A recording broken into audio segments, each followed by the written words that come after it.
خصوصیت بیان فرمائی.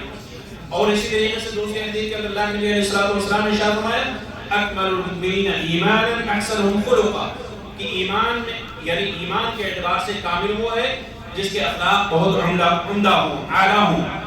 اور اللہ کے نبی علیہ الصلوۃ والسلام نے ارشاد فرمایا کہ تم میں سے سب سے بہتر وہ ہے جو اپنے اہل کے لیے، اپنی بیوی کے لیے سب سے بہتر. اسی طریقے سے ہمیں چاہیے کہ ہم چند چیزیں جو آج سماج اور معاشرے کے اندر ہیں وہ یہ کہ بغیر اجازت کے بچیوں کا ان کی مرضی کے بغیر،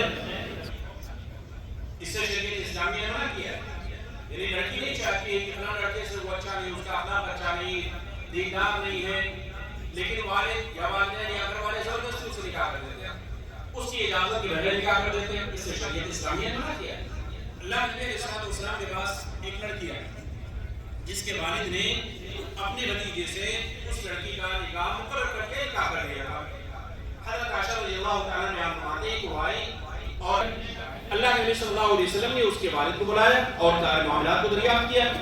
لڑکی کیا کہتی ہے؟ کہتی ہے اللہ کے نبی صلی اللہ علیہ وسلم میں اپنے والد سے جو انہوں نے فیصلہ کیا میں راضی ہوں، مجھے اس پر زیادہ اعتراض نہیں، میں نے نکاح کر لیا ہے یا نکاح سے مجھے اعتراض نہیں، لیکن میں لوگوں کے سامنے یہ بتلانا چاہتی ہوں یا اس مسئلے کی وضاحت میں کرنا چاہتی ہوں تاکہ خواتین کو، بچیوں کو بھی معلوم ہو جائے کہ باپ کو یہ اختیار نہیں ہے کہ وہ اس کی مرضی کے بغیر کہیں شادی کر سکے. یعنی اگر آپ اپنی بچی کی شادی نہیں کر رہے ہیں تو بچی کی رضامندی بھی ضروری ہے. اسی طریقے سے بعض لوگ کیا کرتے ہیں، بعض لوگ یہ کرتے ہیں کہ بچپن میں ہی بچی کی شادی نہیں فکس کر دی، خالہ کی لڑکی سے، پھوپھی کی لڑکی سے، یا اس طریقے سے مثال کے طور پہ آپ سمجھیں بچی چھوٹی ہے، 8 سال 10 سال کی ہے، 5 سال کی ہے، عورتوں نے آپس میں بات کر لیا یا باپ نے شادی فکس کر لیا، بچی کو علم نہیں، بچے کو علم نہیں، بڑے ہو گئے، شادی کی بات آئی، لڑکی کہیں اور شادی کرنا چاہتی ہے، لڑکا کہیں اور شادی کرنا چاہتا ہے. نہیں، آپ کی شادی تو فکس ہے بچپن سے، ہم نے فلاں سے رشتہ طے کیا ہوا ہے، غلط ہے، نہیں کرنا چاہیے. لڑکی کو بالغ ہونے کے بعد، بلوغت کے بعد لڑکے یا لڑکی کو اختیار ہونا چاہیے کہ وہ اپنی صحیح طریقے سے جن کے ساتھ ان کو زندگی گزارنی ہے وہ اگر صحیح رشتہ ہے تو ان کو اختیار کرنے کا مکمل حق شریعت اسلامی نے دیا ہے، مکمل اختیار دیا شریعت اسلامی نے.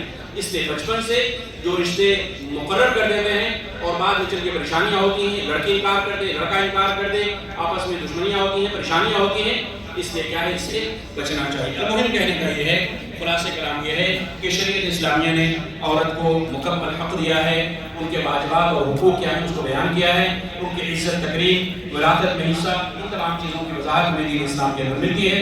اللہ رب العالمین سے دعا ہے کہ اللہ تعالیٰ ہمیں ان تمام باتوں پر عمل کرنے کی توفیق عطا فرمائے.